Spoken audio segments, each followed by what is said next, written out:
हजारों साल से बिना रुके बिना थके आप सभी का बच्चों की तरह पालन पोषण कर रही हूँ। मैं तब भी थी जब आप लोग नहीं थे और मैं तब भी रहूंगी जब आप लोग नहीं रहेंगे। पर अब ऐसा लगता है कि मैं थक रही हूँ। आपकी धरती माँ थक रही है।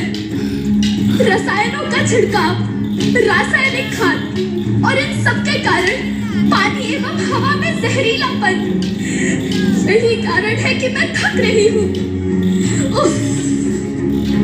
क्या आप जानते हैं कि इन रसायनों के जहरीलेपन से मेरी मिट्टी वैसे ही जलती है जैसे आपके शरीर पर कोई तेजाब डाल दे। लगता है मेरे बच्चों को मेरे दुख का अंदाजा नहीं है। मेरी मिट्टी बंजर हो रही है। ये रसायन मेरी मिट्टी के उपजाऊपन को खत्म कर रहे हैं और उसमें पाए जाने वाला नमक मेरे शरीर पर मिर्च की तरह जल रहा है। मेरी फसलों की पैदावार कम हो रही है। मैं धीरे धीरे और थक रही हूँ।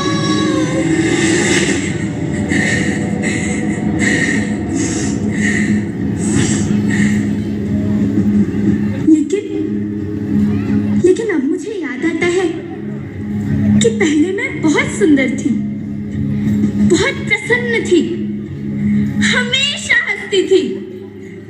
मुझे अब भी याद है।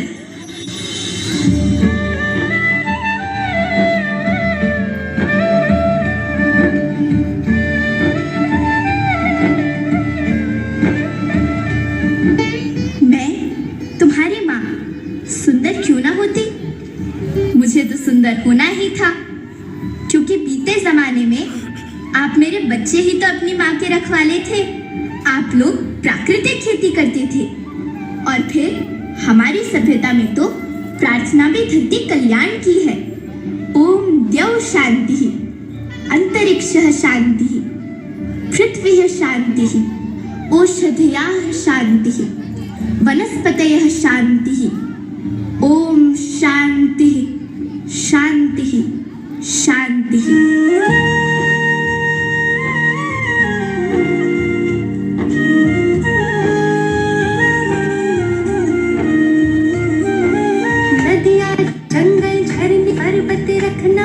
सवार के इनको धोंदा तुम न बचोगे, धरती कहे पुकार के।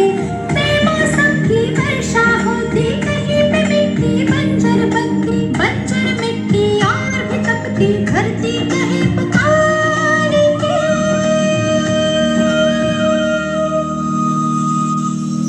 हजारों साल से मनुष्य धरती की गोद में रहता आया है, लेकिन आज मैं आपसे पूछती हूँ कि आपने इसके बदले धरती माँ को क्या दिया? ये जहरीले रसायन और प्राकृतिक खाद जो मिट्टी को बंजर कर रहे हैं, उर्वरकता को बर्बाद कर रहे हैं। आप अच्छी पैदावार के लालच में जो रासायनिक खाद अपने खेतों में डाल रहे हैं, वो अभी तो लाभ देगी, लेकिन लंबे समय में उसी रासायनिक खाद का नुकसान भी है। रासायनिक खाद जहर समान है और तो और फसलों में पानी की खपत भी बढ़ गई है, जिससे खेती की लागत बढ़ रही है और पानी का स्तर जमीन के काफी नीचे जा रहा है।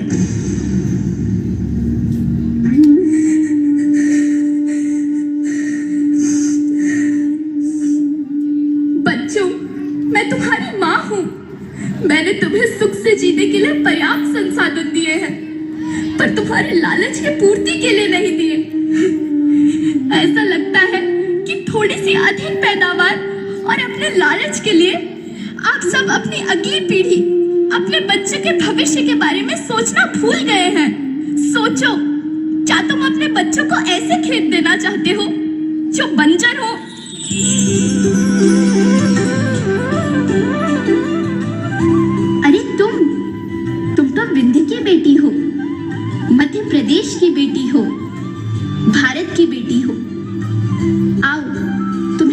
बच्चों को कुछ बताओ।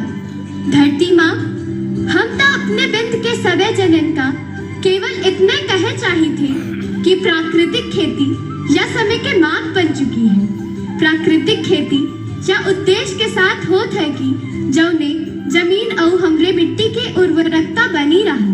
हम सबका प्रकृति के साथ मित्र जैसा व्यवहार करे चाहिए। हम अपना से आने वाली पीढ़ी की तरफ से यह विषय का ध्यान दे के सुने और देखे के विनती करी थी। अभी न संभले मेरे बच्चे तो फिर तुम पछताओगे। नेचुरल फार्मिंग न हुई तो हाथ धरे रह जाओगे। माँ का शोषण कौन है करता, कौन है मिट्टी जहर से भरता। जब से जैविक खाद को छोड़ा, खुशहाली से नाता तोड़ा। अभी न संभले मेरे बच्चे तो फिर तुम पछताओगे, तो फिर तुम पछताओगे। लेकिन धरती माँ, आपको सुरक्षित और प्रसन्न रखने का उपाय क्या है? एक ही उपाय है, धरती एक, परिवार एक, भविष्य एक। इस मूल मंत्र को आत्मसात कर लो। प्राकृतिक संसाधन को बचाओ, प्राकृतिक खेती को अपनाओ और परंपरागत देसी पद्धति से जैसे गो आधारित उत्पाद, जीवामृत, बीजामृत, पंचगव्य, गोमूत्र छाछ का उपयोग करो ताकि मिट्टी की उत्पादकता बनी रहे। याद रखना, मैं माटी हूँ, माँ होना मेरे नाम में बसा है। पोषण करने के लिए ही मैंने जन्म लिया है। करोड़ों सालों तक धरती पर सांसों की डोर आगे बढ़ाई। पेट भरा जब सबका, तभी मैंने संतुष्टि पाई। वो माँ हूँ मैं सबकी, जिसने जन्म न देकर भी जीवन संभव बनाया। अन्नदाता मेरे पुत्र किसान, तुमने ही तो इसमें मेरा साथ निभाया। दिन रात सींच पसीने से मुझको हर मुंह तक रोटी पहुंचाई। जब तुमने माथे मुझे लगाया, मैं हरियाली बनकर मुस्काई। मिट्टी बंजर होने से या धरती के नुकसान से किसी एक देश, एक द्वीप, एक समाज या एक धर्म का नुकसान नहीं है, बल्कि सभी का है, क्योंकि सभी आपस में बंधे हैं। धरती की श्रृंखला टूटी, माला टूटी, सब बिखर जाएंगे, सब खत्म हो जाएंगे।